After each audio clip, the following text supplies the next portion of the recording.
Hi there. Today we're going to be talking about the 6 steps to becoming a pilot. As you can see here, we have all 6 steps laid out. Step one being the discovery flight, step two being the medical certificate, step three being the ground school, step four being the knowledge test, step five being the flight training, and step six being the check ride slash practical test. Now let's dive into each one of these to find out a little bit more about them. So, the discovery flight, what is that? Well, a discovery flight is a flight where you go up, you get to take the controls. Many a time you'll be able to do the takeoff, try doing some maneuvers, really just find out if aviation is something you really want to pursue.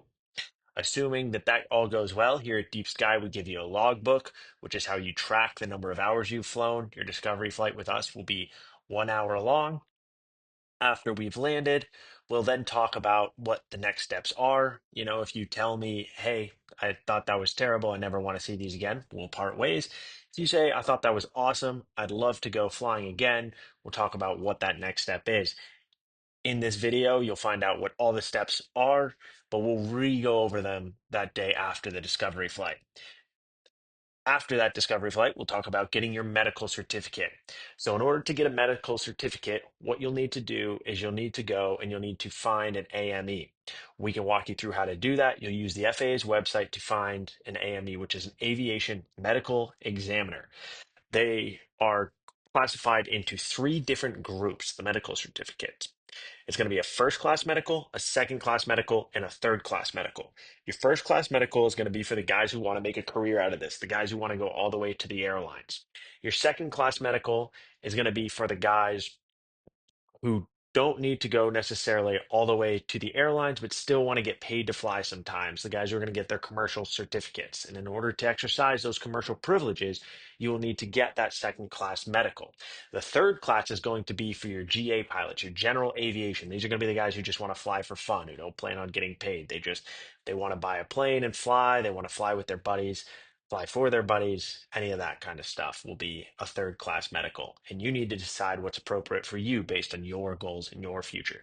The next thing we will do is we're going to send you off to ground school. So here at Deep Sky, we work with Sporties currently. We are looking at potentially switching that. But as of right now, the way that that will work is we will send you off to your Sporties code, assuming you've paid us. And you will then be set up for the ground school. We'll have you study. It's a series of videos you'll watch and a series of questions that you'll answer.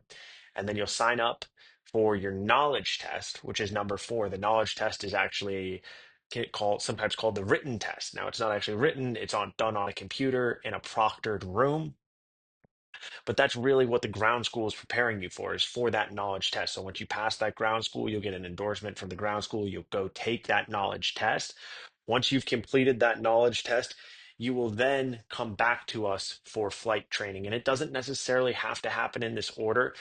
It might be that you decide that you're going to do ground school concurrently with the flight training. You can absolutely do that. You do not need to have passed the knowledge test to start your flight training, although you will need to have the medical and you will need to have your student pilot's license in order to actually solo. So certain flight training aspects can't be done until the medical step, but all of your flight training can be done before you pass that knowledge test. And these are just kind of a general order of steps to kind of help you see and visualize the flow.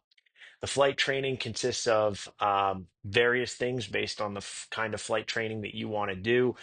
You'll have the option to go either for a sport pilot or your private pilot.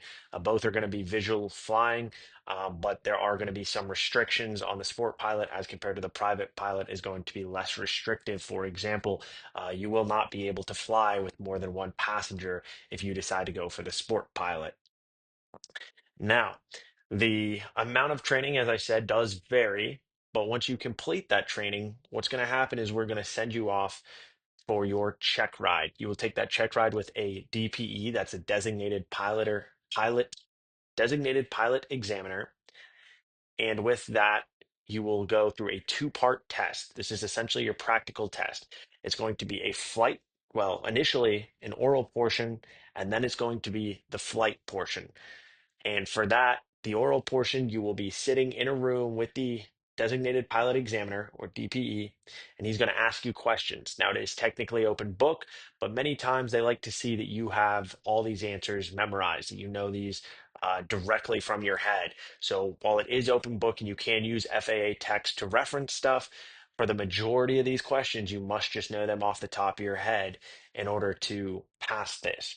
Once you have completed that oral portion and the DPE has decided this pilot is safe enough to go fly, he has the appropriate ground knowledge needed in order to fly the plane safely, you will then go out and you will take your check ride, or you take your flight portion of your check ride. The flight portion of your check ride is going to consist of a series of maneuvers, landings, and takeoffs, which each have to be flown to a specific standard, which are shown in the ACS, which is your Airman Certification Standards.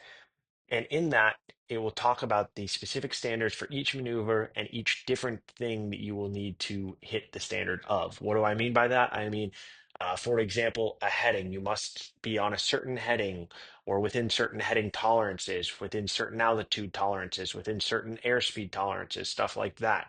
Once you've completed that, you will come back. The DPE will say, congratulations. He will print you off your certificate and you'll be on your way. And now you're either a private pilot or sport pilot. And that's the entire process to go from zero all the way to becoming a hero pilot. Thank you. To learn more or sign up for a discovery flight, feel free to contact us through any of the contacts methods seen on the screen.